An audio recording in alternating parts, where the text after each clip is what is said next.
Connectivity tentunya ini salah satu masalah di telekomunikasi tanah air terkait dengan jaringan telekomunikasi yang selama ini belum merata. Nah, dengan adanya menteri dan juga wakil menteri di Kominfo yang baru ini, apa harapan Anda untuk bisa mengakselerasi atau melakukan percepatan, utamanya juga dengan melanjutkan percepatan pengadaan BTS yang selama ini mandek karena adanya kasus korupsi?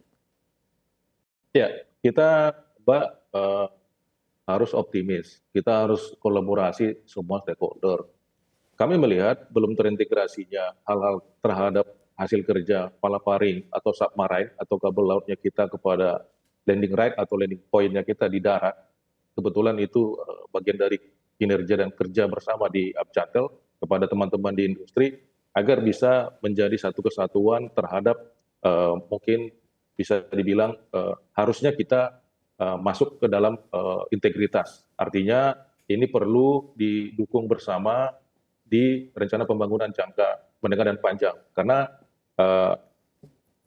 sebelumnya itu sudah dibahas di Bappenas, karena PP-nya sebentar lagi akan dirilis. Kurang lebih seperti itu. Jadi integrasi itu perlu didudukkan bersama step point yang mungkin katakanlah kita berangkat dari hal-hal yang mungkin apa yang perlu kita elaborasikan sekarang di daerah mana, sehingga akhirnya ada ekonomi baru yang mungkin itu menjadi efek kepada negara Republik Indonesia. Demikian, Mbak. Diperlukan integrasi dan juga sinergi yang lebih kuat lagi. Pak Jerry, yang menarik juga kemarin selain melantik wakil menteri yang pertama kali ada di tubuh Kominfo ini, Pak, dibentuk juga nantinya ada Satgas. Pandangan Anda sebetulnya seberapa besar sih Pak urgensi dibentuknya Satgas? Apakah memang dengan adanya posisi wamen ini belum cukup untuk mempercepat fokus-fokus atau poin-poin yang akan ditargetkan bisa segera rampung? Ya, itu mungkin kewenangan hukum tata negara, Mbak ya. Artinya kita tidak secara politis, kita secara industri menyambut baik. Tapi sambutan kita baik tersebut agar kiranya prioritas-prioritas yang tadi saya sampaikan sebelumnya, kami dari Abcatel berharap hal tersebut dapat diselesaikan bersama-sama.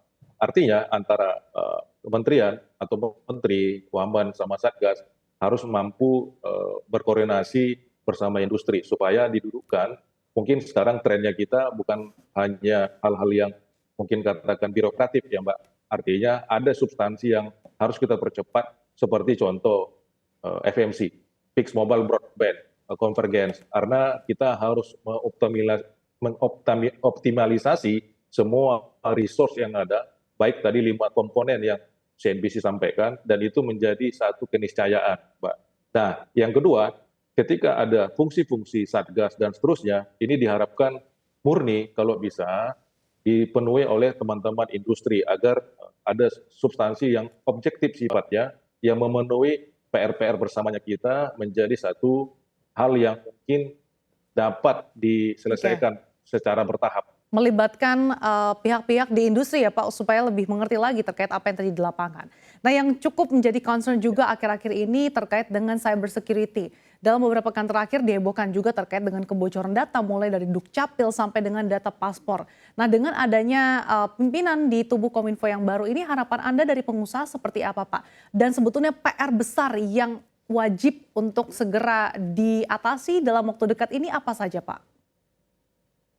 Ya, kami mungkin fokus di infrastruktur fixed broadband ya Mbak, tapi kalau diminta berpendapat mungkin bisa berpendapat di luar dari asosiasi dan di ekosistem industri. Pertama, kita menyambut baik ada komponen undang-undang PDP, perlindungan data pribadi. Pertama itu, sehingga akhirnya itu perlu diteruskan dengan PP dan permennya.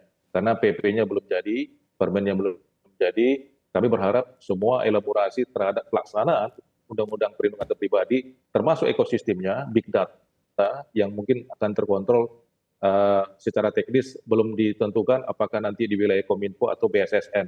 Kami berharap kebocoran-kebocoran ini bisa jadi one data sebagaimana visi misi teman-teman di Kominfo yang sudah sangat bagus, dan kita harus mendukung arah kedaulatan data tersebut sehingga akhirnya tren sekarang war of data itu juga tidak terjadi.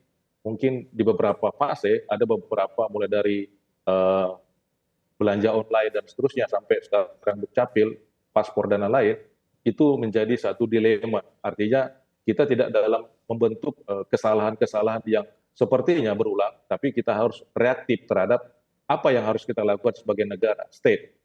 Ya, jadi kami berharap bisa didudukkan bareng bagaimana ekosistem infrastruktur yang seperti disampaikan oleh Pak Kominfo yang baru, Pak Budi Ari.